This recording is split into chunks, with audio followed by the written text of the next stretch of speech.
Hello दोस्तों, हम लोग पढ़ेंगे आज से प्राचीन भारत का इतिहास। और चलिए शुरू करते हैं सीधे। तो स्रोत या साक्ष्य के आधार पर हम लोग इसे 3 भागों में बांटते हैं। प्रागैतिहासिक काल,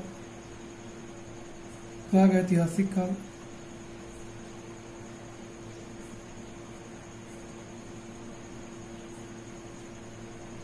आद्य ऐतिहासिक काल, आद्य ऐतिहासिक काल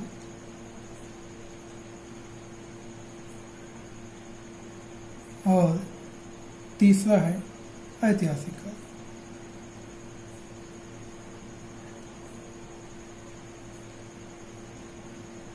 ऐतिहासिक काल तो 3 भागों में बांटा हमने, प्रागैतिहासिक काल, आद्य ऐतिहासिक काल और ऐतिहासिक काल। अब प्रागैतिहासिक काल के विषय में जान लीजिए। इस काल में जो है कोई लिखित साक्ष्य नहीं मिलता है। तो जिस काल में कोई लिखित साक्ष्य नहीं मिलता है उस काल को हम कहेंगे प्रागैतिहासिक काल। लिखित साक्ष्य नहीं मिलता है, इसे क्या कहेंगे? प्रागैतिहासिक काल। दूसरा है, और इसको कह सकते हैं, जैसे इसमें उदाहरण के तौर पर देख सकते हैं हम लोग पाषाण काल। दूसरा है आद्य ऐतिहासिक काल। इसमें क्या है, लिपि के साक्ष्य मिले हैं, लिपि के साक्ष्य तो मिले हैं, लेकिन जो है पढ़ी नहीं जा सकी। अपठनीय कह सकते हैं हम लोग, है अपठनीय है। इसमें जो देख सकते हैं हम लोग उदाहरण के तौर पर हड़प्पा सभ्यता, हड़प्पा सभ्यता, ये हो गई हड़प्पा सभ्यता। तीसरी है ऐतिहासिक काल। ऐतिहासिक काल के अंतर्गत जब से कह दिया जाए, जब से लिखित विवरण उपलब्ध, लिखित विवरण मिलते हैं। मिलने का मतलब है कि वो पढ़े भी जा सके जब से, तो उस समय से हम लोगों ने ऐतिहासिक काल। तो स्रोत के आधार पर हम लोगों ने प्रागैतिहासिक काल, आद्य ऐतिहासिक काल और ऐतिहासिक काल में बांटा। प्रागैतिहासिक काल लिखित साक्ष्य नहीं उपलब्ध था इस काल में, जैसे पाषाण काल का। आद्य ऐतिहासिक काल लिपि के साक्ष्य मिले या पठनीय है, जैसे हड़प्पा सभ्यता।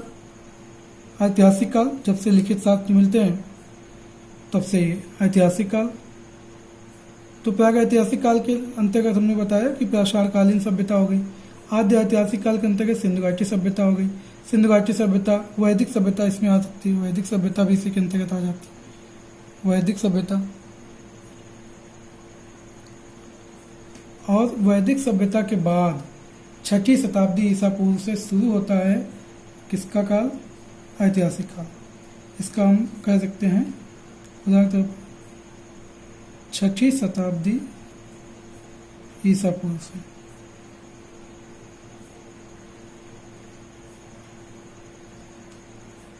पूर्व से शुरू हो जाता है ऐतिहासिक काल का शुभारंभ। अब हम लोग पढ़ेंगे आज पाषाण काल। क्या पढ़ेंगे? पाषाण काल। पाषाण माने पत्थर, काल, तो पाषाण काल पढ़ेंगे। पाषाण काल में इसलिए कि सभी काम जो है पत्थरों पर आधारित थे, पत्थर के औजारों पर आधारित थे। तो पाषाण काल में तो सर्वप्रथम सभ्यता का जो अनुसंधान प्रारंभ हुआ, पाषाण काल का जो है, पाषाणकालीन सभ्यता को अनुसंधान जो प्रारंभ हुआ, पाषाणकालीन सभ्यता का अनुसंधान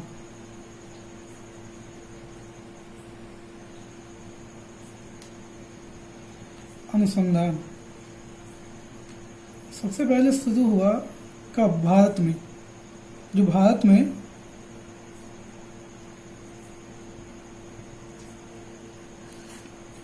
तो पाषाणकालीन सभ्यता का अनुसंधान भारत में सर्वप्रथम कब शुरू हुआ? सर्वप्रथम शुरू हुआ 1863 में। कब शुरू हुआ? 1863 में। पाषाणकालीन सभ्यता का अनुसंधान कब शुरू हुआ? 1863 में। अब हम लोग देखेंगे आगे कि उपकरणों के आधार पर, इसे उपकरणों की भिन्नता के आधार पर, चलिए आगे देखते हैं। उपकरणों की भिन्नता के आधार पर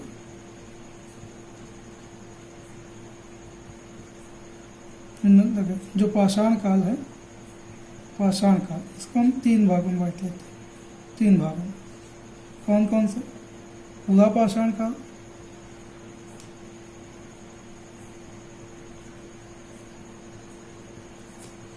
मध्य पाषाण काल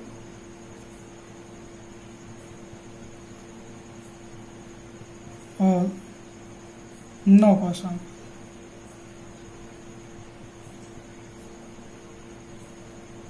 तो ये 3 भागों में बांट लिया उपकरणों की भिन्नता के आधार पर। तो पूरा पाषाण काल, मध्य पाषाण काल, नवपाषाण काल। अब उपकरणों की भिन्नता के आधार पर ही हम लोग जो है पूरा पाषाण काल को भी 3 भागों में बांटते हैं। निम्न पूरा पाषाण काल, ध्यान से देखिए, निम्न पूरा पाषाण काल, निम्न पूरा पाषाण काल, मध्य पूरा पाषाण काल, मध्य पूरा पाषाण काल, और जो तीसरा है उच्च पूरा पाषाण काल, उच्च पूरा पाषाण काल। एक बार फिर से देखिए, जो पाषाण कालीन सभ्यता का अनुसंधान भारत में सर्वप्रथम कब शुरू हुआ? तो 1863 में शुरू हुआ। उपकरणों की भिन्नता के आधार पर हम लोग पाषाण काल को 3 भागों में बांटते हैं, पूरा पाषाण काल, मध्य पाषाण काल, नवपाषाण काल। अब उपकरणों की भिन्नता के आधार पर ही पूरा पाषाण काल को 3 भागों में बांटते हैं, निम्न पूरा पाषाण काल, मध्य पूरा पाषाण काल और उच्च पूरा पाषाण काल, उच्च पूरा पाषाण काल। अब सर्वप्रथम जो है, अब हम लोग बात करेंगे निम्न पूरा पाषाण काल की। निम्न पूरा पाषाण काल, निम्न पूरा पाषाण काल।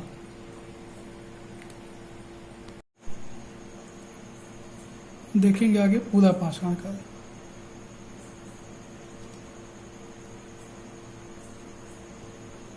पूरा पाषाण काल। अब पूरा पाषाण काल को हम लोगों ने 3 भागों में बांटा था। निम्न पूरा पाषाण काल, तो सबसे पहले निम्न पूरा पाषाण काल, या कहीं कहीं पे लिखा रहता है पूर्व पूरा पाषाण काल, निम्न पूरा पाषाण काल या पूर्व पूरा पाषाण काल। तो सर्वप्रथम जो इसके साक्ष्य मिले हैं, तो पंजाब में सोहन नदी है, सोहन नदी, सोहन नदी घाटी, पंजाब। सोहन नदी घाटी जो है पंजाब में, और कहाँ पंजाब में? समवर्तमान में देखा जाए तो पाकिस्तान में, वर्तमान पाकिस्तान, वर्तमान में जो है पाकिस्तान में, वर्तमान में पाकिस्तान में। तो निम्न पूरा पाषाण काल को जो सर्वप्रथम उपकरण प्राप्त हुए, जो सर्वप्रथम उपकरण प्राप्त हुए इस संस्कृति के, कहाँ से प्राप्त हुए? सर्वप्रथम उपकरण प्राप्त हुए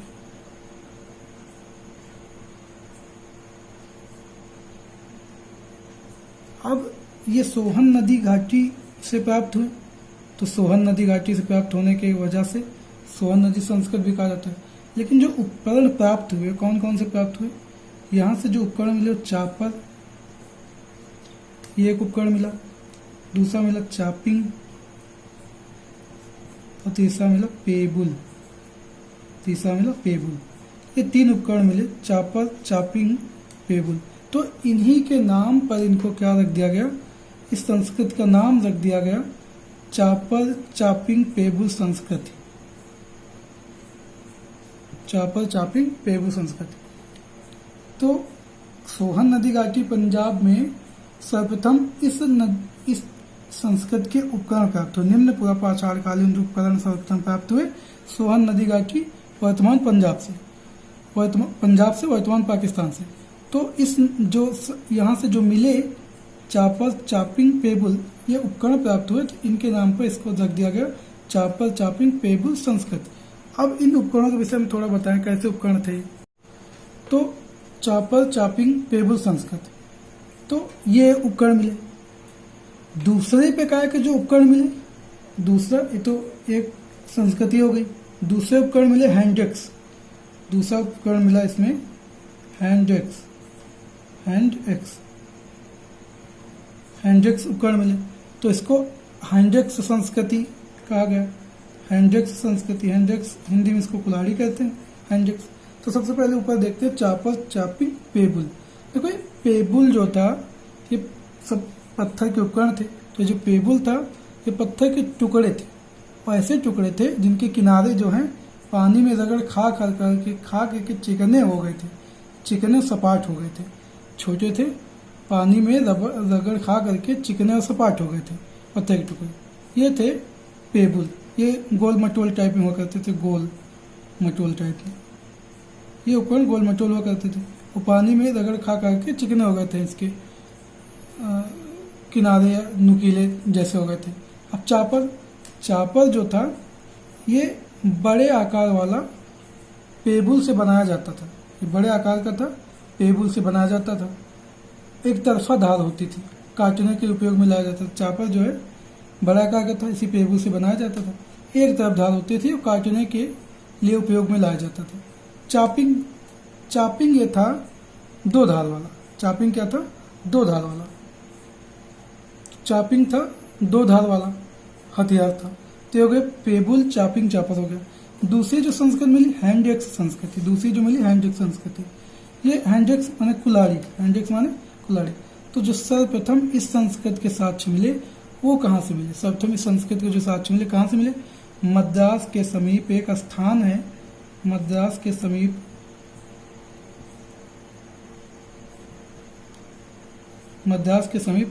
बद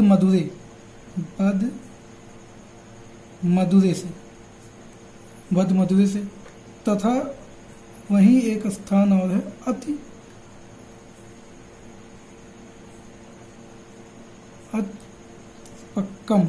अतिपक्कम।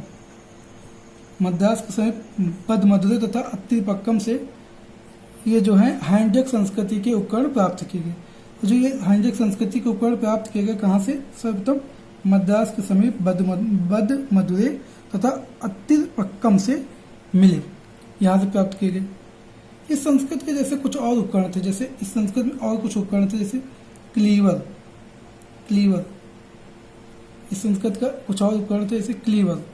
दूसरा उपकरण था जैसे उसको क्या कहते हैं? स्क्रेपर। तो इस संस्कृत के अन्य उपकरण है क्लीवर, स्क्रेपर। अब ये क्लीवर और स्क्रेपर क्या था? ये कौन सा औजार हुआ करता था? आप देखें तो ये कौन सा औजार हुआ करता था? क्लीवर के एक और अन्य नाम था विदारणी। अब ये क्लीवर कैसा था? अगर किसी ने आज के ज़माने में गड़ासा देखा गांव में, तो बस ये दो धार वाला, दोनों तरफ होती थी धार, इसमें बस ये दोहरी धार वाला था, ठीक गड़ासे जैसे, लेकिन दोहरी धार वाला। और इसका उपयोग भी किया जाता था किसमें? पेड़ों को काटने चीरने में उपयोग कायम किया जाता है। पेड़ों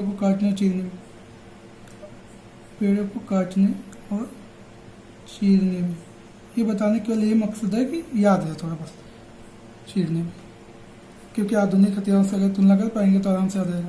ये स्क्रेपर, इसको हम कह सकते हैं खुरचनी। अब किसी ने अगर आज के ज़माने में मान लो ब्लेड जैसा था, या गांव में भी खुरपा होता है, उससे भी खुरचनी काम कर लिया जाता था। तो किनारे आगे जो है धार हुआ करता है, तो खुरचनी। गांव में आप देखोगे तो खुरपा एक होता है, खुरपा जैसा ही मान लो जाए खुरचनी। तो खुरचनी क्या? खुरचनी काम आता था, जानवरों की खाल निकाल लेते थे खुरचनी से। किनारा धारदार होने की वजह से छाल, पेड़ों की छाल, जानवरों की खाल निकालने का काम है आता था। अब जो खुरचनी हो गई खाल निकालने वाली, अब जो पहला हैंडएक्स जो प्राप्त किया हैंडेक्स, हैंडेक्स जो पहला मिला इधर लिखते हैं हैंडेक्स, हैंडेक्स, हैंडेक्स। तो जो हैंडेक्स था ये पहला हैंडेक्स, ये प्राप्त किया गया था पल्लवरम नामक स्थान से। कहाँ से? पल्लवरम, पल्लवरम नामक स्थान से। और ये प्राप्त किसने किया? पल्लवरम नामक स्थान से। ये पल्लवरम मद्रास के समीप है, आज देखा जाएगा तो मद्रास में ही मान लो, मद्रास के पास, ये इससे अलग लगता है, मद्रास के पास। ये पहला हैंडेक्स किसने प्राप्त किया? तो ये एक भूवैज्ञानिक और पुरातत्वविद थे। कौन? किसने प्राप्त किया? ब्रिटिश भूवैज्ञानिक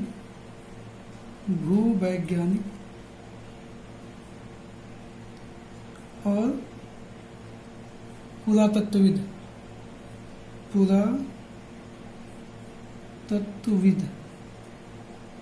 इनका नाम था रॉबर्ट ब्रूसफुट। रॉबर्ट ब्रूसफुट, कहाँ लिखते हैं उसको? नाम था इनका रॉबर्ट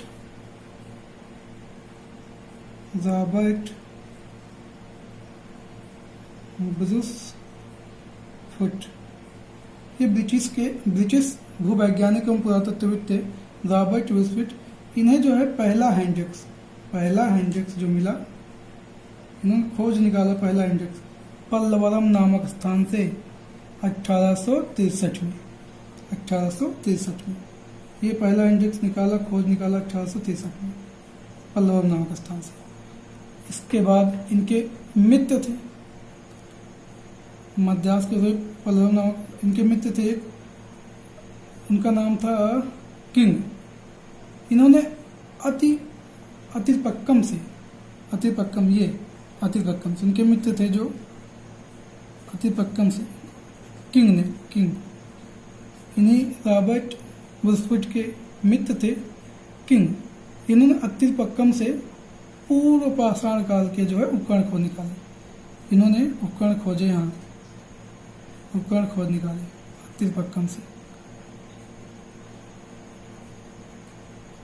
अतिपक्कम से उपकरण खोज निकाले। फिर इसके बाद अनुसंधान कार्य चलता रहा 1935 में। इसके बाद क्या 1935 में क्या हुआ? 1935 में जो है सोहन नदी घाटी क्षेत्र में बहुत सारे अनुसंधान किए गए। और किसने किए? 1935 में एक कैम्ब्रिज से अभियान दल आया, कैम्ब्रिज से एक अभियान दल आया, तो कैम्ब्रिज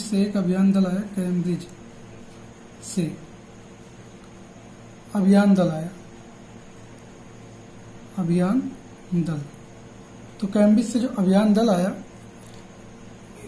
इन्होंने सोहन नदी घाटी में, कहाँ 1935 में कैम्ब्रिज से अभियान दल आया, कहाँ पर? सोहन नदी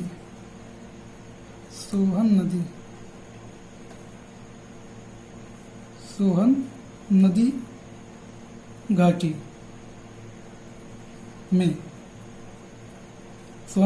में बहुत सारे महत्वपूर्ण अनुसंधान किए। और जो ये अभियान दल आया था, किसके नेतृत्व में आया था? ये आया था डी टेरा। ये अभियान दल जो आया था डी टेरा, शायद नीचे नहीं दिख रहा, कोशिश करते नीचे भी दिखे, थोड़ा नीचे करते कैमरा। हाँ, आप ठीक है। तो 1935 में जो कैम्ब्रिज से अभियान दल आया, इसने सोहन नदी घाटी में महत्वपूर्ण अनुसंधान किए। और जो अभियान दल आया था, किसके नेतृत्व में आया था? डी टेरा के नेतृत्व में आया था। तो 1935 में, उसी के आगे कंटिन्यू करते हैं। तो 1935 में जब सोहन नदी घाटी क्षेत्र में कैम्ब्रिज विश्वविद्यालय के जो अभियान दल आया था, महत्वपूर्ण अनुसंधान किए। और अभियान दल किसके नेतृत्व में आया था? डी टेरा के नेतृत्व में। उसके बाद इलाहाबाद विश्वविद्यालय के जी.आर. शर्मा के निर्देशन में, इलाहाबाद विश्वविद्यालय के जी.आर. शर्मा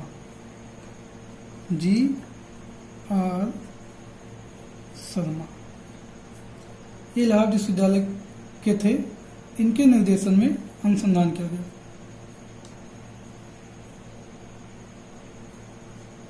के निर्देशन में जो है अनुसंधान किया गया। अनुसंधान, तो अनुसंधान किया कहाँ गया? अनुसंधान किया गया कहाँ किया गया? बेलन नदी घाटी, बेलन नदी घाटी क्षेत्र में जो बी आर शर्मा के नेतृत्व में अनुसंधान किया गया। बेलन नदी इलाहाबाद विश्वविद्यालय के थे जी आर शर्मा, इनके नेतृत्व में बेलन नदी घाटी में अनुसंधान किया गया। बेलन नदी घाटी, देखो बेलन नदी थी, ये बेलन नदी थी टोन्स की सहायक नदी है। बेलन नदी जो थी किसकी सहायक थी? ये बेलन नदी थी टोन्स की सहायक। बेलन नदी उत्तर प्रदेश राज्य के जो है सोनभद्र जिले से निकलती। ये बेलन नदी की घाटी जो है, ये बेलन नदी थी टोन्स की सहायक नदी, टोन्स की सहायक थी, टोन्स की सहायक, जिसमें अनुसंधान किए बेलन नदी घाटी। वो जो बेलन नदी थी किसकी थी? सहायक टोन्स की। टोन्स है गंगा की सहायक। टोन्स किसकी सहायक है? टोन्स है गंगा की सहायक, गंगा की सहायक नदी। तो ये बेलन नदी जो टोन्स की सहायक है, ये निकलती थी उत्तर प्रदेश राज्य के, उत्तर प्रदेश के सोनभद्र जिले से। सोनभद्र जिले से निकलकर, सोनभद्र से निकलकर, सोनभद्र से निकलकर मिर्जापुर होते हुए, सोनभद्र से निकलकर मिर्जापुर होते हुए, मिर्जापुर होते हुए, मिर्जापुर होते हुए इलाहाबाद में टोन्स से मिल जाती थी। इलाहाबाद में टोन्स से जो है, टोन्स से मिल जाती थी, टोन्स से मिल जाती थी। तो यही नदी घाटी क्षेत्र जो उसमें जी आर शर्मा ने अनुसंधान किया, और अनुसंधान करने के बाद कुछ मिला? नहीं मिला, बिल्कुल मिला। क्या मिला? 44 पुरास्थल मिले यहाँ से, 44 पुरास्थल, वो भी पूर्व पाषाण काल या निम्न पाषाण काल के। 44 पुरास्थल पूर्व पाषाण काल के प्राप्त हुए। 44 पुरास्थल पूर्व पाषाण काल के प्राप्त हुए। अब इन उपकरणों के अतिरिक्त बेलन नदी के जो है, उपकरणों के अतिरिक्त बेलन नदी के जो लोधा नाला क्षेत्र था, बेलन नदी में एक क्षेत्र था लोधा नाला, लोधा, अभी 40 स्थल मिले उसी में लोधा, लोधा नाला क्षेत्र, लोधा नाला क्षेत्र, वहां से इस काल की, किस काल की? पूर्व पाषाण काल की, यहाँ से इस काल की जो है पूर्व पाषाण काल की, इस काल की विशेष क्या है? इस काल की अस्थि निर्मित, अस्थि निर्मित हड्डियों से बनी हुई अस्थि निर्मित क्या? मातृ देवी की प्रतिमा मिली, मातृ देवी की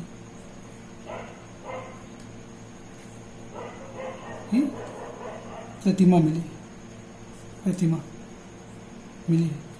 तो कहाँ से मिली? लोधा नाला था बेलन नदी घाटी क्षेत्र में, यहाँ से उपकरण तो मिले ही थे, लेकिन उपकरणों के अतिरिक्त लोधा नाला से इस काल की जो है अस्थि निर्मित मातृ देवी की प्रतिमा मिली है लोधा नाला से। तो ये आज भी कौशाम्बी के संग्रहालय में सुरक्षित है।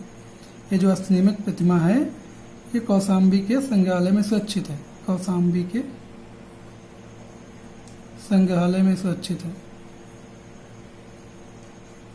सुरक्षित रखी है, ये मिली। तो ये तो हो गई थी पूर्व पाषाण कालीन की बात। हम लोग कल इसी के आगे पूरा पाषाण कालीन, चलिए अभी थोड़ा और बता देते हैं जो मुख्य मुख्य बातें हैं इसमें। अब जो पूरा पाषाण कालीन सभ्यता में था, यहाँ तक तो ये लोग क्वार्टजाइट से बने उपकरण का उपयोग करते थे, उपकरण का।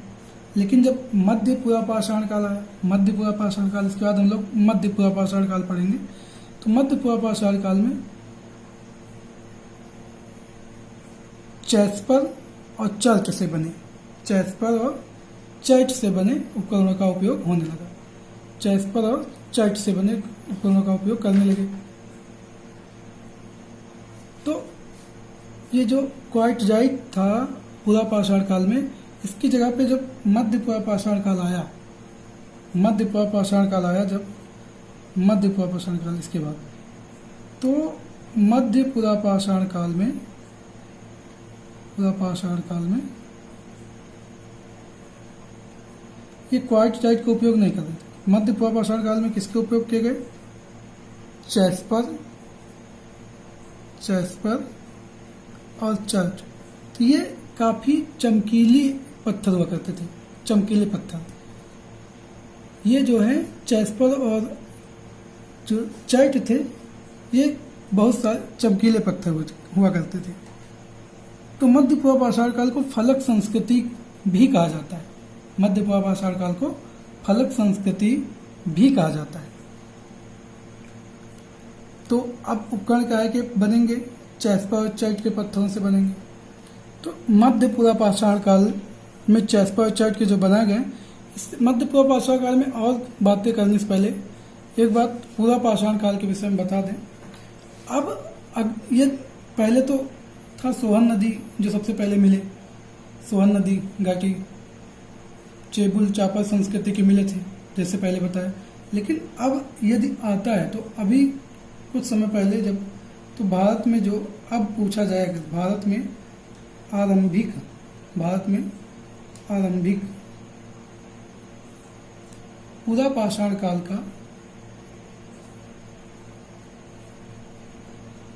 पुरा पाषाण काल का प्रथम साक्ष्य, पुरा पाषाण काल का प्रथम साक्ष्य यदि अब पूछा जाए, भारत में आरंभिक पुरा पाषाण काल का प्रथम साक्ष्य, पुरा पाषाण काल का प्रथम साक्ष्य सबसे पहले तो कहाँ से प्राप्त हुआ है? महाराष्ट्र के बोरी से। क्वेश्चन आता है कि भारत में आरंभिक पुरा पाषाण काल का प्रथम साक्ष्य कहाँ से प्राप्त हुआ है? तो महाराष्ट्र के बोरी से, बोरी से, महाराष्ट्र में बोरी नामक स्थान से आरंभिक पुरा पाषाण काल के साक्ष्य प्राप्त होते हैं। फिर हम निम्न पुरा पाषाण काल की बात कर ही चुके हैं। अब हम लोग मध्य पुरा पाषाण काल की बात, तो मध्य पुरा पाषाण की बात करें तो मध्य पुरा पाषाण काल, निम्न पुरा पाषाण काल के बाद मध्य पुरा पाषाण काल। तो जो इस पाषाण काल के जो साक्ष्य मिले हैं या पाषाणकालीन मध्य पुरा पाषाणकालीन जो स्थल मिले हैं, कहाँ कहाँ से मिले? ये सोन घाटी, सोन घाटी है कहाँ? मध्य प्रदेश। सोन घाटी मध्य प्रदेश से जो पाषाणकालीन स्थल है, मध्य पाषाणकालीन स्थल है। तो मध्य पुरा पाषाणकालीन स्थल सोन घाटी मध्य प्रदेश। बेतवा घाटी, बेतवा घाटी, बेतवा घाटी। तीसरा है कृष्णा घाटी, कृष्णा घाटी, कृष्णा घाटी। नेवासा, नेवासा इत्यादि। ये जो है मध्य पुरा पाषाणकालीन स्थल हैं। इस समय जो औजार मिले, औजार इसमें कौन कौन से औजार थे? वेदिनी थी। जो उपकरण मिले यहाँ इस समय के उपकरण कौन कौन से थे? वेदिनी, वेदिनी, खुरचनी, खुरचनी, खुरचनी के अलावा जैसे छेदनी, छेदनी, ये सब औजार मिले। मध्य पुरा पाषाण काल के औजार क्वार्टजाइट की, जैसा कि निम्न पुरा पाषाण काल में क्वार्टजाइट पत्थर से बनाए जाते थे, तो इस समय बनाए जा रहे थे जैस्पर और चट।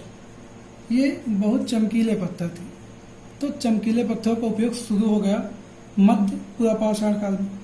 चमकीले पत्थरों का उपयोग, चमकीले थे, चमकीले पत्थरों का उपयोग शुरू हो गया, चमकीले पत्थरों का उपयोग शुरू। इसकी वजह से इसे फलक संस्कृति भी कहा जाता है। इसके वजह से क्या कहा जाता है? इसे फलक संस्कृति, फलक संस्कृति। अलग संस्कृति कहा जाता है। मध्य पुरा पाषाण काल। अब मध्य पुरा पाषाण काल के बाद हम लोग देखेंगे कि पाषाणकालीन लोगों का जीवन कैसा था। पाषाणकालीन लोगों का जीवन कैसा था। तो पाषाणकालीन मानव का जीवन जो है, पाषाणकालीन मानव का, या यूं कहे पूरा पाषाणकालीन, पाषाणकालीन पूरा पाषाणकालीन, पूरा पाषाणकालीन मानव का जीवन, मानव का जीवन, तो ये पूर्णतः प्रकृति पर निर्भर था। पूरा पाषाणकालीन मानव किस पर निर्भर था? प्राकृतिक था। पूरा पाषाणकालीन मानव पूर्णतः प्राकृतिक था, प्राकृतिक था। अब प्राकृतिक था, खाते भी पीते भी थे। प्रधानता जो है, प्रधानता शिकार पर निर्भर थे, शिकार पर निर्भर, शिकार पर निर्भर। भोजन था मांस, भोजन क्या था? मांस और कंदमूल। भोजन था मांस और कंदमूल, ये था भोजन। अग्नि के प्रयोग से परिचित नहीं थे तो कच्चा मांस खाते थे। अग्नि के प्रयोग से परिचित नहीं थे, अतः कच्चा मांस खाते थे, कच्चा मांस खाते थे, कच्चा मांस खाते थे। अग्नि के प्रयोग से परिचित नहीं थे तो कच्चा मांस खाते थे। शिकारी था इस युग का मानव, शिकार पर निर्भर थे, पूर्णतः शिकार पर निर्भर शिकारी थे।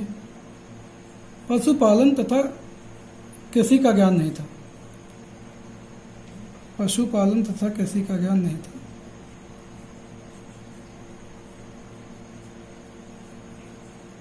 कृषि का ज्ञान नहीं था।